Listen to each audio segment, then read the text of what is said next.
you help Publix, you kind of put a lot of people maybe out of work. But this is, we're looking to license our software, so if I can't gain enough speed with going to the local florist at a lower rate, then we'll look at enterprising this to larger corporations or even hotel chains.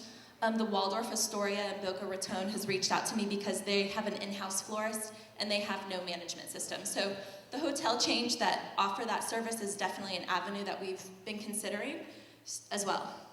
And all the golf courses and country clubs? Oh my gosh. Okay. Anywhere that you would do an event, they are needing this. So, because most people are guesstimating. Like if you walk into a florist and you say, I want to do this, they're just throwing at some number at the wall and hoping it will stick. And the thing about it is most of them don't know what they're going to order for your event until the 2 weeks prior. They sit down and kind of calculate it. With our system, they know their bottom line right in the moment that they're getting it, and you as the consumer are actually seeing right there, like a black and white blueprint of what your event is like. Because if you're building a house, you want to know those particulars. It's the same thing with building these large events. People spend $50,000, $75,000, $100,000 on these weddings, and a lot of time it just has no mathematics or actual brain work behind the details. Good morning. Hello, how are you? I, of course, have the odd question this morning. Have you spoken with anyone in the death care industry, aka funeral homes, cemeteries? We are looking to maybe partner with like Flower Shop Network that works with a lot of florists that service these particulars. For us, we could definitely be a distribution chain for people who are servicing that so that we can sell flowers through our system. But that doesn't reach the overall goal because most people don't know when they're going to die. So, you can't really plan or forecast that part of it, So, just from the selling of the flowers, but we're more looking at gaining those future orders so that I can tell my farm, hey, I need 10,000 stems of purple hydrangea this week in October. If you give me this price, I'll buy them from you. Then my florists are happy. They've got a better price. I've got a margin in between that is maybe less than what they're currently buying it for, and then I can sell that product. But yeah. The death care industry, by the way, yes. Those are events, and they are just as planned as weddings, but they're planned in a massive hurry. Oh, so I know. This software would be something that they would be interested in. I'm not going to refute that at all because I agree. But our niche right now that we're focusing on is the event planners. So, but yes, thank you. I know when I got into the design business and I first started working for a florist, I thought it was really sad because every day we would be reading the obituaries to see how many people we were having to make flowers for, and it was so depressing. So I vowed that I would only deal with happy occasions like weddings, and so that's why I opened my business, because it's this is such a horrible way to start the day. Hey, who died? But it works in real estate in New York, I've heard. Yeah, you got to look at the buildings. Next, come on, who's got a question for me? Yeah. You might even want to share a little bit of what you were sharing with me before concerning a key investor that came in and the line of work that they're in. I was going to say, if you wanted to get into Rosen, my man to take anybody into Rosen lives in Daytona, so it'd be a real good matchup, if you want to get into that particular avenue. Absolutely. I mean, we're really we think our best target audience is obviously those hotel chains. So we're really working on the best way to speak to these people so that that I know how to talk to my customer. And it's just figuring out that whole marketing piece. So I've been talking to Uproar PR. There's some other companies in my space that have recently started doing contracts. There's a company out of Silicon Valley called Honeybook, and they raised $32 million to do contracting for events. And I think they're mainly going after wedding wire, and they're competing for that business. Ours is completely separate. We're doing the floral industry, but there's a huge opportunity there to actually move and sell product. I think they're doing their business model more to gain those credit card transactions, because the wedding industry is anywhere from 100 to 200 billion-dollar industry every year, and they're hoping to get all these event professionals online so that they can retrieve that small portion of that quarter percentage of getting people to pay through their system. So it's just kind of an interesting place that we're in, and I'm hoping a company like that might want to acquire our technology. I do have a patent pending on this. So it's called Systems and Methodologies for Managing Events. Our system could actually be used for building a house. You know, my husband and I just purchased a house, and it took weeks and weeks and weeks to get bids from different general contractors to say, how much is this gonna cost me? With a system like ours that they could drag and drop some windows in there with the codes, you know, this is the same technology that could populate a contract and at least give you a closer ballpark than someone just, you know, we got bids from $120,000 to renovate the house upwards of $250,000, and it's like there could not be this wide of a, you know, between contractors. So same deal, just different idea. Well, I have a question about the back end channel, the farmers and the farms, because I get the way to go after the event planners and how you can show them the benefits, but I'm curious about how you're going to get that audience to respond to this and understand the benefit and the ROI. So can you talk about the back end? You know, because I had previously worked for the flower import companies, I really saw that the color of the year, like they don't know the color of the year when they plant those flowers in the ground. So they're completely unprepared to meet the challenge of the demand. And I think that with our software that we're going to alleviate that process over time. And when we start growing, just our sheer numbers alone will give us a buying power in the industry. Hey, I came in late, I'm sorry. What is your background? Okay, so I grew up in Apopka. My family has a nursery business, Bill Brown's Greenhouses. We distribute terrariums, and what they have for years, so I grew up in that industry. My mom, for fun, had a violet greenhouse, so she would take me to the Church Street Farmers Market and allow me, like, my lemonade stand was selling flowers, even from a little girl. I went to the University of Florida, and I managed all of Panhellenic. I was the Rush secretary. I did a lot of events there, was on the Speakers Bureau. I ran Student Senate. I was on student government. But my passion was wanting to do flowers. So after college, I got a job at a flower shop, ran this company called FND, their computer systems, and then my husband, he's a photographer, so he got a job offer in Miami. We moved to Miami, and I worked for an import flower company for about 4 years, and I was their top salesperson. I was selling like $1 million worth of flowers a year, and my boss decided he wanted to open his own distribution company. He asked me if I would join him. So we moved to Daytona so I could work from home and have my kids and sell these flowers, but he started off with 50% of the gross profit for all the sales. And then as I sold more and more, he kept lowering my percentage. And before I knew it, I was like, I don't want to work for this guy anymore. Like, I'm going to work for myself. So I decided to open my event design company in Daytona, because it would have been really impossible in Miami to do that because of the competition. But in Daytona, there was really none. So we brought a really high-end flair. And I found that to sell my savvy brides, I really needed a beautiful, defined contract. So that's where I kind of stood out in that way. I've done NASCAR's events. They're big events that they have for the last 4 years, and they come to me because I'm quick, I turn it around, and I give them exactly what they're knowing at a really great price. I still buy from all of my farms, so that's pretty much my background. I've just grown my company and saw the need for this type of platform, and no one else has done it before, so. So you know your shit. I do. So have you done a walkthrough with Honeybook? Because I know a guy who does the best wedding shows in Orlando. I'll give you info on it later. It's me. But I do a lot of research in this space, and I had a phone call with Honeybook. They walked me through it. Have you done that? I don't want to be that person. Be that person. I don't want to do it. Well, I'm that person. I'll tell you what.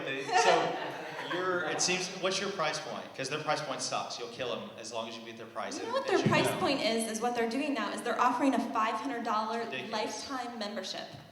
And the reason they're doing this is to catch them on the back end with these credit card. I think that's exactly what it is.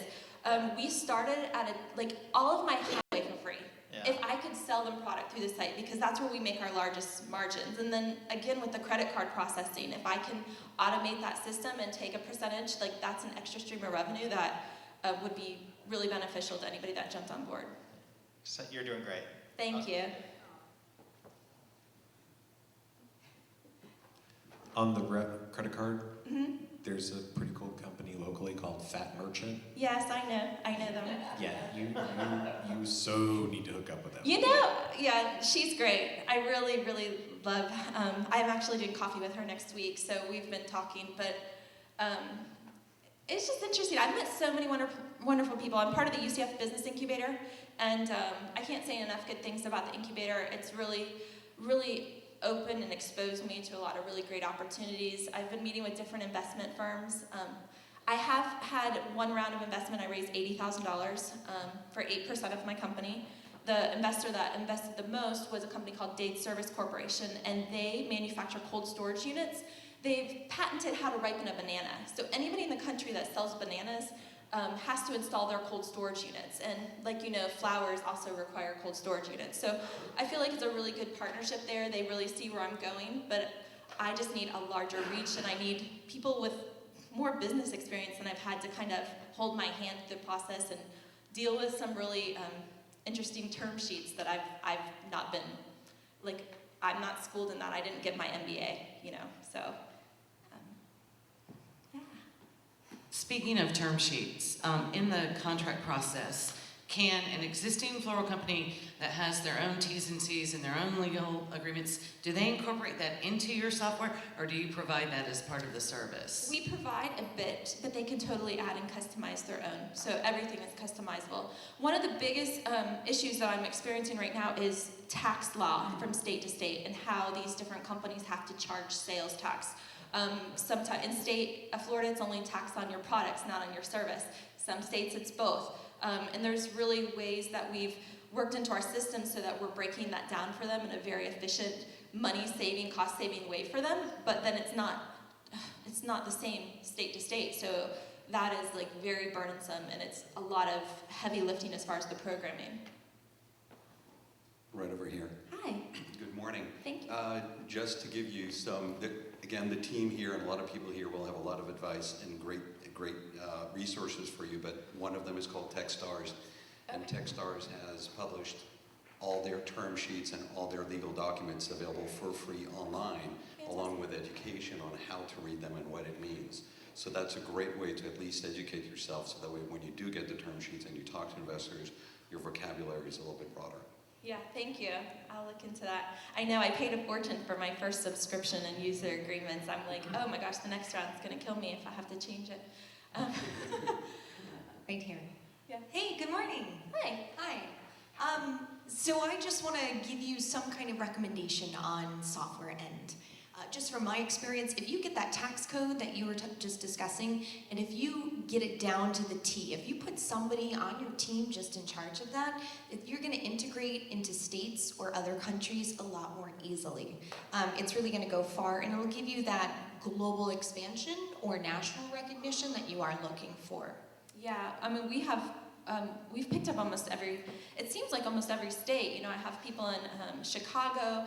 I have as far west as Seattle. We've got some California, but it's all different, and it's really challenging us to meet the demand, and that's a pressure point because they are all doing this already. So the only thing that I feel like I have as my protection is pretty much our patents because of our industry-specific niche and how we're doing it. But that automation is really important. Thank you. Anybody else? I have one additional recommendation. Sure. I am sure there's someone in this audience or on that camera, because we've talked to people a lot as organizers lately about developing a relationship, not just with Rosen Hotels, but with the UCF Rosen Hospitality Program. Yes. And I'm sure with your incubator connections you have that, but I think that would be a good reach for you if you did some speaking engagements and teaching there. You're bringing graduates into your pipeline right away, so I'd recommend that. Yeah, I love that, and I actually haven't had the opportunity to connect with the Rosen College before. So that would be really fantastic if anybody knows who I should talk to. And I would love to get some interns. I feel like with the event planning, just in general, girls, not girls entirely, but a lot of women are really enjoying this field. And I think that I could offer a lot of education for them and like give them the ability to go out on their own and create their own company with our software too. So. Right here. Actually, two things. The first being, if you're raising venture capital, I highly recommend the book Venture Deals by Brad Feld. Okay. He's a venture capitalist and kind of it arose out of conversations he had with other people and basically distills it down to, you know, what the entrepreneur needs to know. And Okay. he gives you tips as far as what terms are acceptable or aren't, and highly recommend it. The second thing is if you're dealing with a state sales tax, I had to go through that nightmare for my wife's business. Some states like Kansas, it depends on your actual address. Yeah. In one zip code will have 6 different tax rates depending on your address within that It's zip really code. ridiculous. It is. It's terrible. But there's a streamlined sales tax project. I don't know if you're familiar with that. But there's a company called TaxCloud, which is actually free, and there's a safe harbor if you use them. So if you screw up, you're okay because it's on them. But I highly recommend you look at them because they might have some API or something that you can connect to just so that. They do, yeah, and they'll figure out the rates for you. You give them the address, and they'll tell you what the rates are. Thank you. I'm gonna come after you and write these down. Gotta give him a hug. I know. Oh, you like the hugs. Thank you. That was well worth a hug. All right, Corinne, I think that brings us to our last question. We do have one more question, and we always ask this in the spirit of 1 Million Cups, which is, as a community, especially in Central Florida, what are maybe the top 3 things we can do for you? Oh, good question. Okay, so I fully anticipate that I'm going to have about 60 extra fans on my Facebook page after this. I'd love to share, too, to tell anybody you know that might be in the event planning floral business. That would be great. I would love if you guys have any ideas for me that you don't feel nervous to, send me an email. I am totally about opportunity. They came to me 3 days ago and said, "Can you pitch?" And I was like, "Oh, sure." But I was doing a lot of them, and I redid my slides, so I felt a little nervous about what was coming next. But I would love if you have some advice that you think is novel for what I'm doing. I'm totally about, being here and following the advice. I feel like I am very coachable. I am out to learn. I don't know everything about everything. I do know a lot about flowers, but there are things that I would really like to have more experience in. So thank you. Thanks for the opportunity.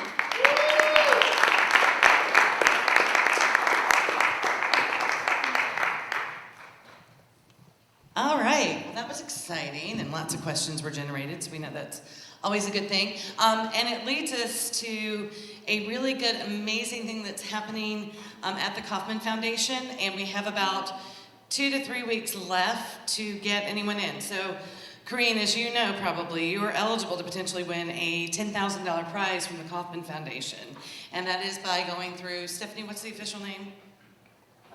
1 in a million. It's the 1 in a million program. Stephanie's going to sing it for us. From the Kauffman Foundation. So if you have presented at a 1 Million Cups anywhere in the nation, you can go and fill out the application and potentially win a $10,000 prize, plus kind of the notoriety and the exposure and all of the things that you're going to get. So especially if you are a national company, this is a really good opportunity. And I know a lot of you have been coming to me and going, I want to present on such and such date to get in time. If we don't have your application, it doesn't happen. Not possible. And a couple of things that happen, and men can attest to this, they're up next, is that if you do not check every single box, like I give you permission to use my photos, some of those little things, then if you've applied, we still don't know it. So go back to your application. Make sure you applied in Orlando, because sometimes it can drift into no man's land. Make sure you've checked all of those. Yes, I'm willing to give Kauffman permission to talk about my company boxes, because if not, we don't know that it's happened. So that's happened a couple of times with our new platform, and we want to make sure that you all get in time. And so now, Stephanie is going to show us the official 1 in a million video. And I've had a lot of people ask me, well, how do I get the video? How do I sign up for it? So I kind of wanted to take an opportunity when we're live streaming to show you exactly how to access it. So I'm going to go and type in 1millioncups.com/Orlando. It's going to bring up our website. Wonderful website. Now, once you're here, you see this is where we can communicate with you guys. We'll put highlights for each week, every time, so make sure to check it. But it says, are you 1 in a million? Click here. It'll bring you right to the video. And this is what we want to show you today.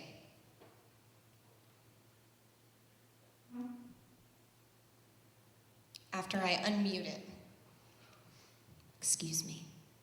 You're looking for 1 in a million. What does 1 in a million look like? Have you ever seen it? Does it look like this? Or this? If you've ever presented at a 1 Million Cups gathering held every week in more than 70 locations across the country, then maybe 1 in a million looks like you. This year, for the first time ever, open exclusively for 1 Million Cups entrepreneurs, the 1 in a Million Startup Showdown will be a featured event during Global Entrepreneurship Week. 1 in a Million was created to provide educational resources to entrepreneurs and showcase some of the stellar startups in the 1 Million Cups community. 15 finalists will be selected to come to the Ewing Marion Kauffman Foundation in Kansas City on November 17th and 18th, where they will receive coaching and gain valuable insights to sharpen their startups. The top 5 startups will be selected to take the stage for a first-of-its-kind Wednesday morning presentation that will be streamed live to all 1 Million Cup sites across the country. The winning startup takes home $10,000. Here's what you need to know. Your startup must have presented at a 1 Million Cups before August 2nd, 2015. Your startup must be younger than 5 years old and based in the United States. Your startup should have plans to grow with a scalable and disruptive business model. Don't wait to submit your company for this nationwide competition. 1 in a Million will accept applications through August 7th. That's it. Actually, there's more to it than that. So visit us on the web to learn more about how your startup can become 1 in a million.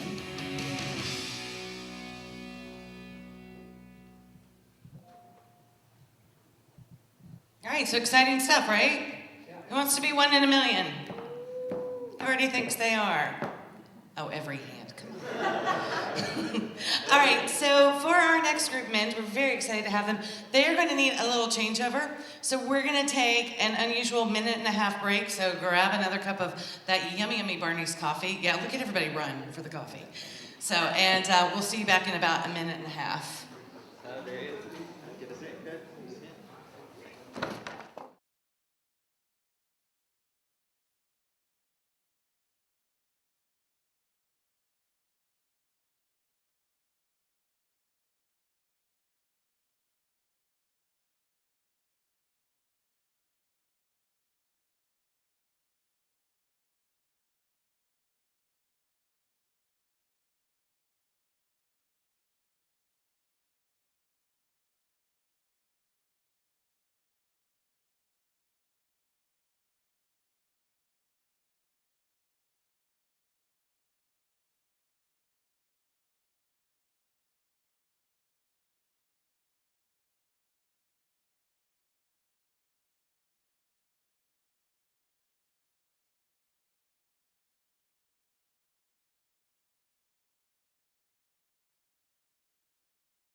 Now sit down.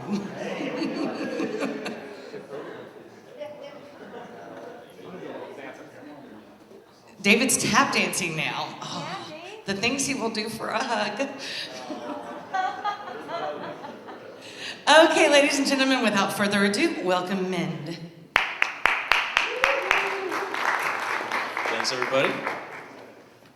My name is Matt McBride.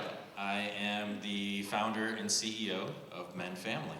I know it's early this morning, but I want to ask you a couple questions, but they're easy. I'll make it easy on you. How many people have ever been to the doctor's office before? All right. How many people have had an amazing customer service experience at a doctor's office before? I see some of this in fewer hands. That is the mission of Mend. Mend is going to bring customer service to healthcare. And what I want to do right now is turn it over to Paul and Craig, and we're just going to show you the app, and then we'll talk more about it. Have you ever been so sick that you really wanted to see a healthcare provider, but you've been so sick that it was physically impossible for you to get to a hospital or even a minute clinic to see a healthcare provider? Now imagine you have a family. You wake up in the morning, you have to get to work, your kids have to get to school, but one of your children is sick. Now you're going to spend your entire morning sitting in a doctor's office full of sick people, waiting, hoping you're going to be able to get in to see the doctor. Wouldn't it be amazing if you could take out your phone, open an app, and order a doctor to come to your home at a time of your convenience? That would be amazing. That app exists. It's called Mend Family. And we're about to run you through a demo of the iOS version. It's also available for Android. So once I've created an account and logged into the app, the first thing that we see is a map. And the GPS on your phone or mobile device has located us at Rollins College. And we can see that there are also a number of Mend providers. These are actual providers available today. If you were sick and needed somebody, you could you could ask one of these providers to come to your home. They're also available for telemedicine. So for now, let's go ahead and confirm our location.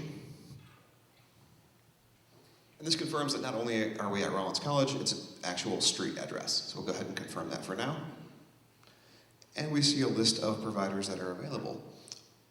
So let's go ahead and click on Marla. You see she would be available for a home visit in 30 minutes or a phone call almost immediately. We have a little more information about the providers on the screen, about their mission, and about the extensive background checks that they've passed. We want people to feel comfortable inviting these providers into their homes, so we do an extensive background screening. So let's go ahead and schedule a visit with Marla. Oh, here's my family. Look at my beautiful wife. Let's schedule an appointment for Craig Ella Finch. We'll confirm with Marla. So the next thing we do to complete the appointment process, we enter some symptoms. This gives the healthcare providers an opportunity to know the situation they're coming to and to be fully prepared. All right.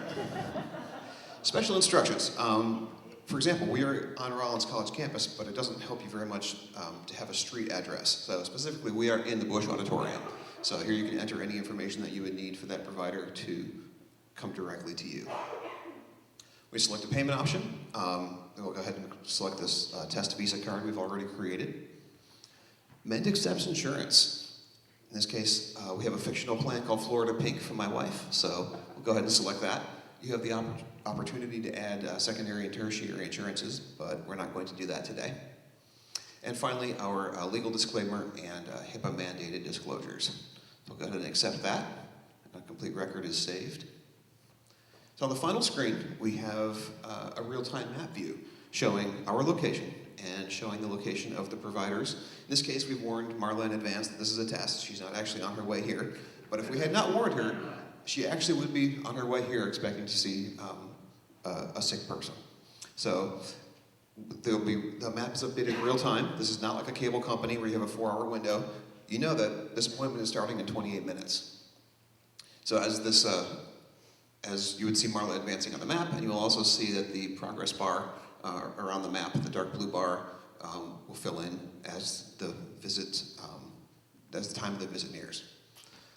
So now we've showed you the app, we'd like to show you a brief video about the problem that Mend is trying to solve.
Board certified professionals to your home or by phone.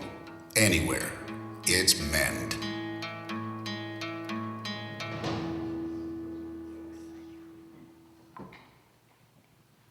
All right. Now we just want to take you quickly through the website, hit a couple of highlights, and then we'll open it up for questions. So if you can scroll down a little bit, Paul, basically Mend is in two forms today. So we can come to you either through telemedicine or actually come to your location. That could be home, office, that could be a hotel, it could be a school, whatever the need is. Scroll down a little bit more. Next section. Next one down. And go one more. All right. So if you go to the symptoms, so basically Mend is organized as a family practice. So that means we can take care of and handle common issues, anyone 6 years of age and up. So these are some of the ear, nose, throat type of things that we've all had before, that we've had to deal with. And then we also have common medications. If you click on that, please, Paul. These are different medications that we can prescribe through telemedicine. We can actually bring to you and dispense directly to you if we come and see you at your location. We scroll down to our providers. All right, so Marika is a nurse practitioner that we have full-time employed on staff. Click on Dr. Aktay. Surab is a board certified pediatrician. She's an MD. She also does urgent care, so she can handle anybody of any age through telemedicine. We have our nurse, Marla, who is an LPN and also helps keep the office in order and running smoothly. And then we have Dr. Steven Selznick, who is our chief medical officer, who built CFP Physicians in Castleberry, great 20-doc practice. So we were able to leverage his experience and expertise as well. And if you scroll down to the Mend team, we have an amazing team of all-stars that pretty much have all originated from Orlando. So Mend is made in Orlando. We have used Maven Creative, who came up with the branding, our logo, the website design. We use Say So Studios, which created the video that you saw.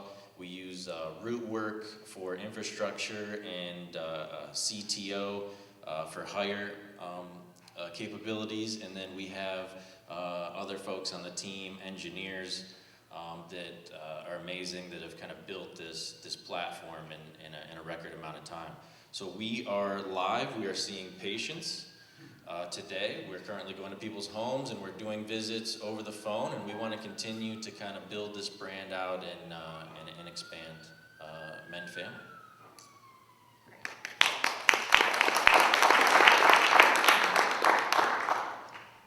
So what questions? Is that many years ago, I was a very small investor in a company that just went public this month called Teladoc, which is a nationwide, telemedicine company. And what you're doing appears to be very different because you're deploying doctors to the home.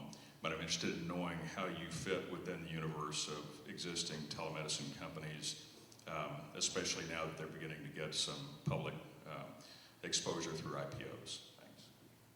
Great question. Just come right out there swinging with the tough ones. All right. Everything else will be easy from here, man. So yeah, there are other competitors. So you have Pager, you have Heal, you have Dose. There's Orange in Chicago. You have another Mend that a doctor put together in Texas that we're working on coexistence agreements with. So. We're starting to deal with them. In terms of how we're protecting this, because I think that was kind of the second question in there, we have patent pending. We have 5 trademark registrations with USPTO. We have an amazing corporate attorney and intellectual property attorneys that we work with. This isn't my first company that I put together, so I have some experience there. I've gotten patents issued before. The last is Teladoc, which is very interesting because I've been using Teladoc for the last year, and actually they just acquired Consult a Doctor. And what's interesting is that actually this is kind of an evolution of that and getting experience utilization. So some of the other things is, moms aren't necessarily comfortable having their children diagnosed over the phone or through video or some other means. They want the doctor to see their child. And I experienced that firsthand with my family and my kids. So I think telemedicine is still, it's something that's evolving. It's going to be a part of healthcare, and that's why it's kind of one piece of Mend today.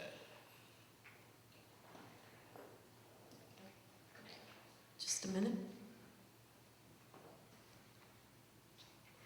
If this were a room of investors, they'd probably be going, and where is the stream of revenue coming to you? But on the Mend, it sounds to me like neither of you have a trademark.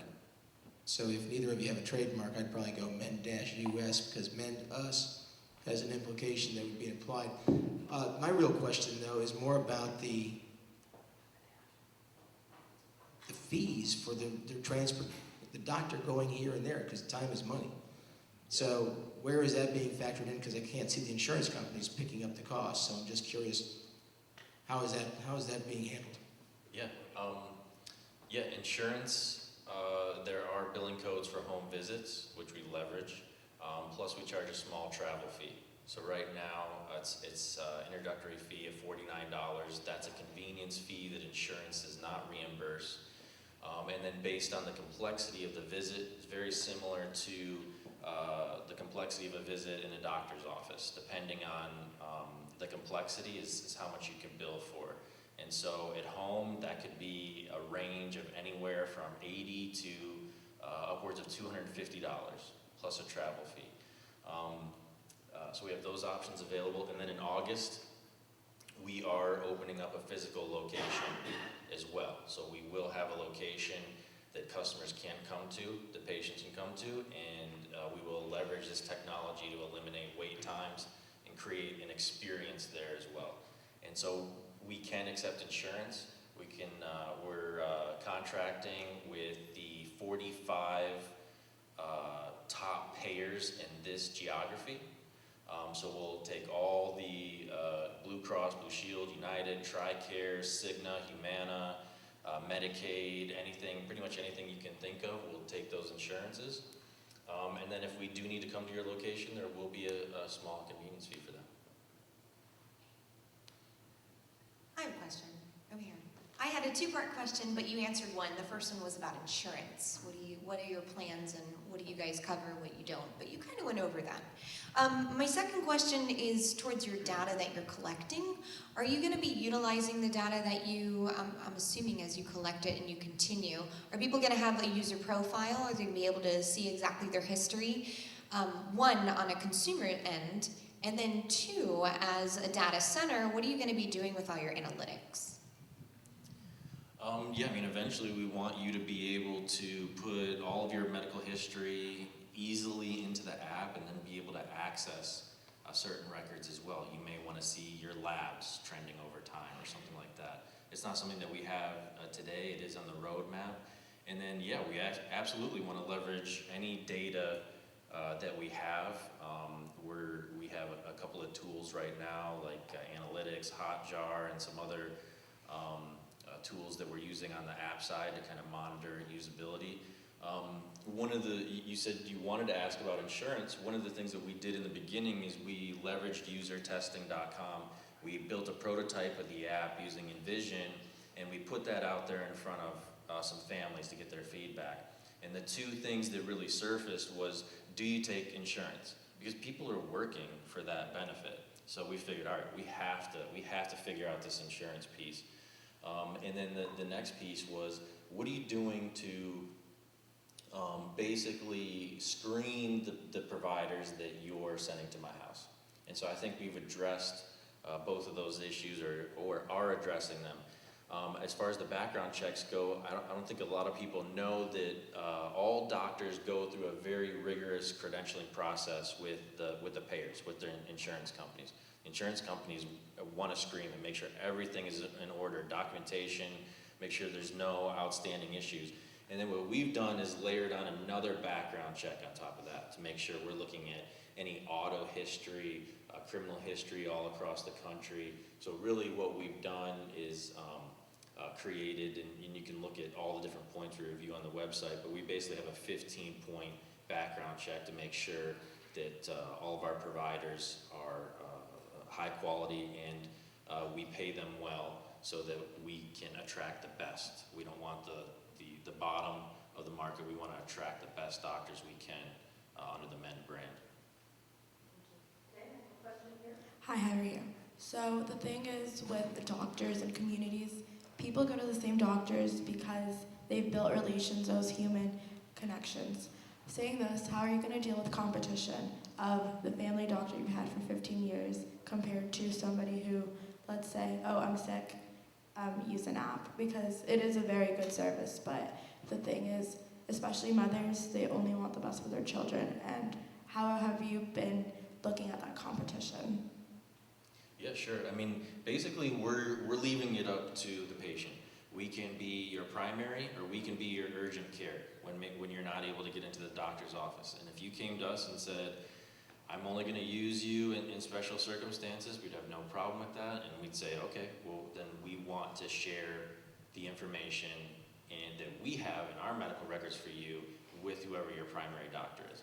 So it's really your choice to leverage the service how you want.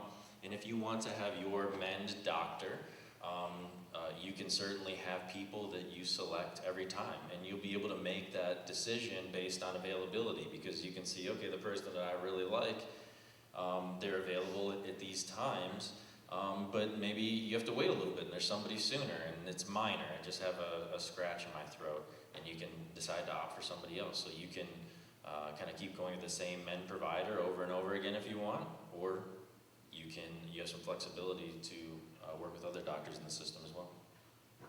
We have a question here. Hi. So first of all, love the brand, the look. I mean, it's awesome.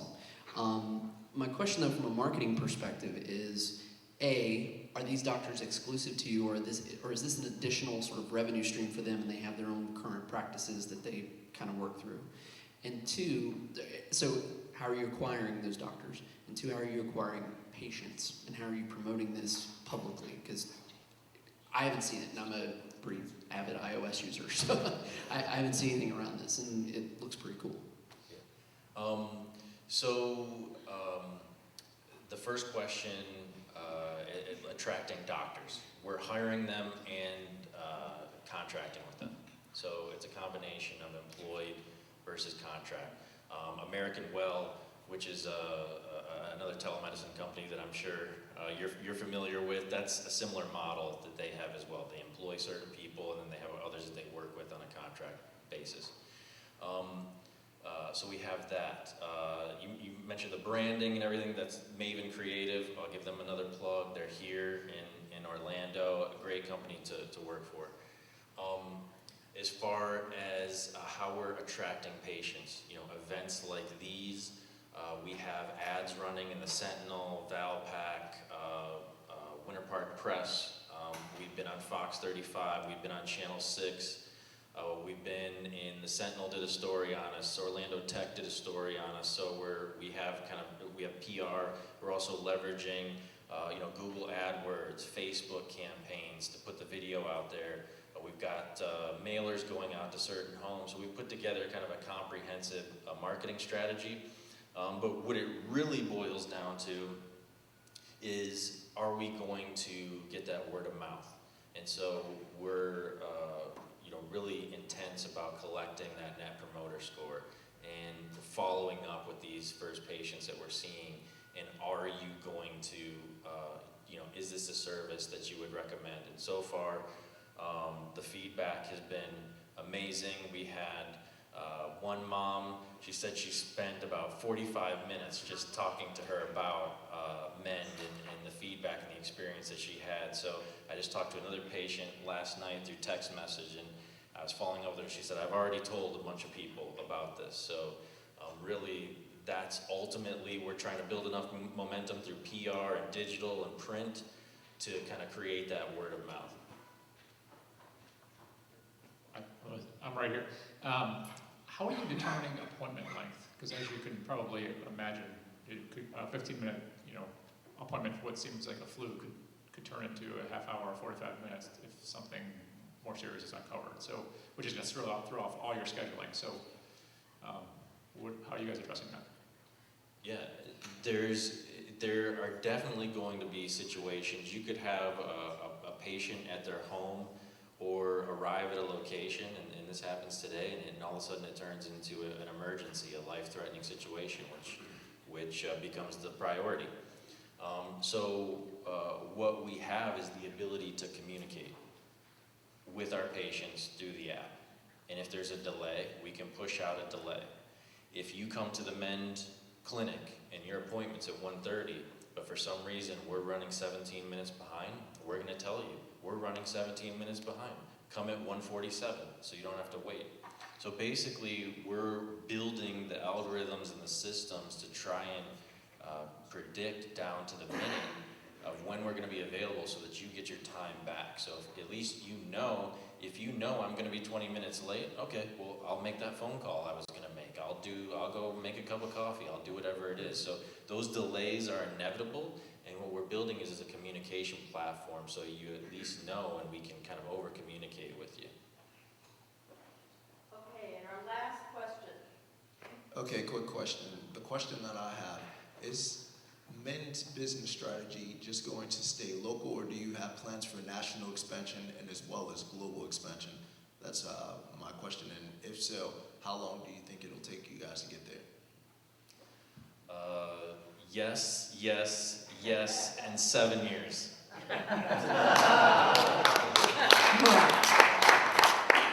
Well, we want to say thank you for Mend for coming up here and presenting. It was a great presentation, and you guys can definitely see the value of it. We also want to say again thank you to Rollins and Barney's for the coffee and for the space. And then also we want to encourage you guys to network. If you know of anybody, bring people with you next week when we have other cool presentations. And don't forget that we have the contest going on. So that's going to be really key. Afterwards, we have the networking. We've got to do one last question. Yeah, Oh yes, and I forgot. Yes, and so in the spirit of 1 million cups, we have the question, what can we do for you guys right now? You can go into the App Store, Apple or Google. If you search Mend Family, you can get the app. You can also go to mendfamily.com. We have our 800 number there if you prefer to just call and schedule and make appointments that way. And really, we just want to get the word out there, or try the service. We come to your office. We'll do a well visit, complimentary. If you know of somebody that has anything or needs something, just try the service if you want.